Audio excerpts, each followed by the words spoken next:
Bienvenidos a Cronos 7. Aquí, no contamos la historia como lo hacen los cronistas. Aquí diseccionamos el poder, su origen, su ascenso y su permanencia. Hoy, nos adentramos en la vida de un hombre que entendió el poder mejor que nadie en su tiempo. Pachacútec. El reformador del Tahuantinsuyo. El Inca que convirtió piedra en imperio y obediencia en eternidad. Su historia es más que pasado. Es una lección. Y tú, que escuchas en las sombras, encontrarás en su camino algo más que relatos. Encontrarás consignas para tu propio poder. El hijo del sol que nadie esperaba. Cusi Yupanqui nació en el Cusco alrededor del año 1400. Hijo del Inca Huiracocha. Pero su destino estaba lejos de ser dorado. Su padre no lo veía como sucesor. El heredero era otro. Urco, el hermano mayor. El joven Cusi fue un príncipe relegado. Un actor de sombra. No era el favorito. No era el elegido. Mientras Urco se entregaba al vino y los placeres, Cusi observaba. Se formaba en la paciencia. En el silencio. Aprendió a escuchar las piedras. A leer en los mitos la arquitectura de lo eterno. Se educó en la guerra, en la religión y en la diplomacia. Pero sobre todo, se educó en esperar el momento de arrebatar lo que no se le concedía. El pueblo lo veía distinto. Más severo, más atento. Era un príncipe que no sonreía con facilidad. Desde joven, hablaba como si el tiempo no le perteneciera. Como si ya lo hubiese conquistado. Reflexión del poder. El poder comienza muchas veces en la invisibilidad. Los príncipes relegados son los más peligrosos. Porque la marginación los vuelve fríos. Calculadores. Atentos, mientras el favorito se gasta en placeres. El olvidado afila su ambición. La enseñanza es clara. No desprecies al que espera en las sombras. Suele ser el verdadero arquitecto del destino. El momento de Cusi Yupanqui. La defensa del Cusco. El imperio Chanca se alzó contra los incas. Eran enemigos brutales, guerreros feroces, con fama de invencibles. Cuando las noticias llegaron de que los chancas avanzaban sobre Cusco, la nobleza tembló. Huiracocha, el padre de Cusi, huyó. Urco, el heredero, también. El trono quedó desnudo. Entonces, el príncipe relegado habló. Se erigió en jefe militar y reunió a los que aún creían. Prometió la victoria. Juró que el sol mismo lo había elegido. Mientras todos huían, él avanzó. El enfrentamiento fue devastador. Se dice que Cusi Yupanqui, frente al ejército chanca, convocó no solo a sus hombres, sino a los dioses mismos. La tradición cuenta que las piedras del campo se levantaron y pelearon como guerreros de granito. Así nació la leyenda de las piedras vivas. El enemigo fue derrotado. Los chancas, que parecían invencibles, cayeron en el Cusco. Cusi Yupanqui había salvado su ciudad. Había salvado a su pueblo. Desde ese día, ya no era simplemente Cusi Yupanqui. Era Pachacútec. El que cambia el mundo. Reflexión del poder. El poder se conquista en el momento en que todos retroceden. La valentía no es ausencia de miedo, sino actuar cuando los demás se paralizan. Ahí se traza la línea entre gobernar y ser gobernado. ¿Quién sostiene la ciudad en el abismo? Reclama el derecho eterno de mandarla. El arquitecto del imperio. Convertido en Inca. Pachacútec no se conformó con gobernar. Quiso transformar el mundo. Su mirada fue más alta que la de todos sus antecesores. Entendió que el poder no se mantiene solo con lanzas, sino con estructuras que lo hagan indestructible. Pachacútec reorganizó al Cusco, lo rediseñó como un puma. Animal sagrado de poder y guerra. Dividió la ciudad en barrios y sectores, imponiendo orden donde antes había dispersión. Creó el sistema del Tahuantinsuyo, los 4 suyos. Chinchaysuyo, Antisuyo, Collasuyo y Cuntisuyo. Era más que administración. Era mapa de dominio. Un mundo dividido y centralizado en la capital. Una geometría del poder.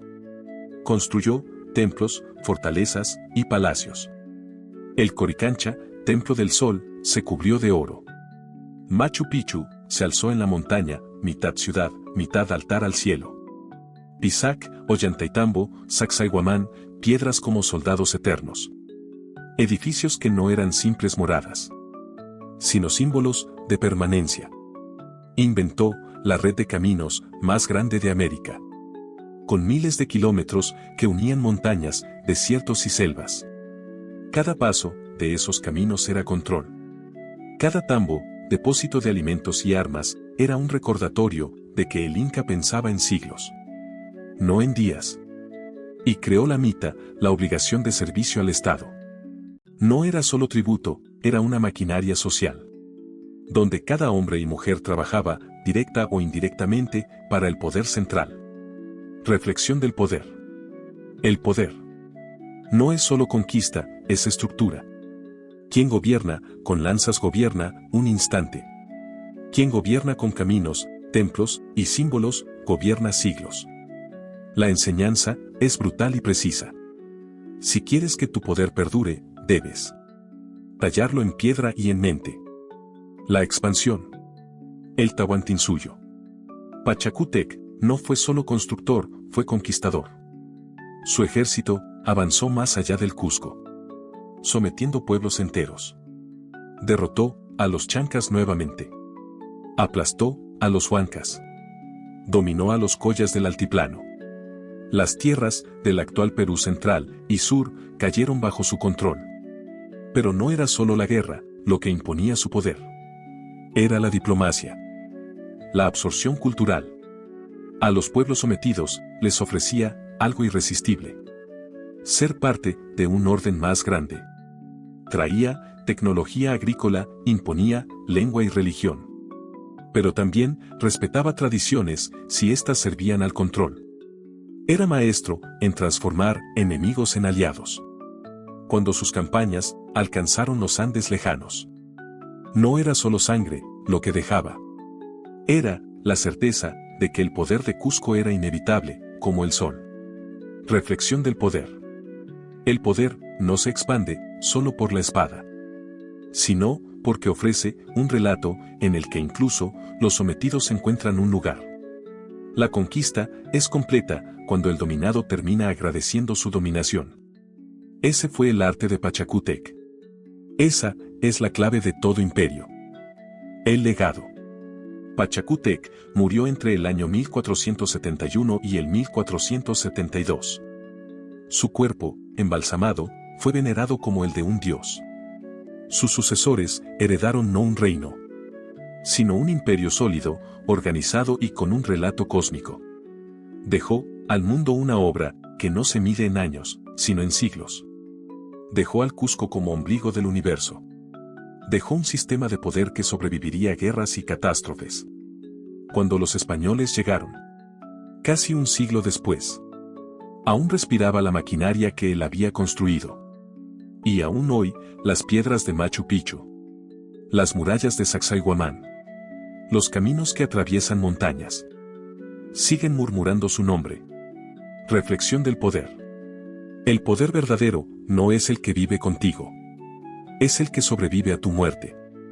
Pachacútec comprendió que los hombres mueren, pero que las estructuras, si se tallan con la obsesión de lo eterno, pueden desafiar al tiempo mismo. Reflexión final. El poder de Pachacútec. Pachacútec fue más que un hombre. Fue un arquitecto del poder. Convirtió un reino frágil en un imperio. Convirtió una derrota segura en victoria. Convirtió piedras en símbolos y símbolos en cadenas invisibles. En él encontramos la enseñanza que trasciende siglos. El poder no nace de la sangre que corre, sino de la sangre que estás dispuesto a derramar, de las estructuras que construyes y del relato que haces creer a los demás. El poder no es un accidente, es una arquitectura. Y tú decides si eres piedra suelta o arquitecto del destino. Y así como Pachacútec levantó ciudades de piedra eterna, también nosotros podemos levantar imperios en nuestras vidas. Porque el poder no se hereda, se conquista. Si esta historia resonó en ti, si sentiste el eco de lo que significa gobernar, transformar y desafiar el destino, entonces este es tu lugar. Suscríbete a Cronos 7, donde cada relato es un espejo del poder y cada reflexión una herramienta para tu propia conquista. Deja tu comentario, porque tus palabras también son huellas de poder. Y en esta comunidad, cada voz forja parte del imperio. Nos vemos en el próximo capítulo, donde juntos seguiremos estudiando, obteniendo y manteniendo el poder.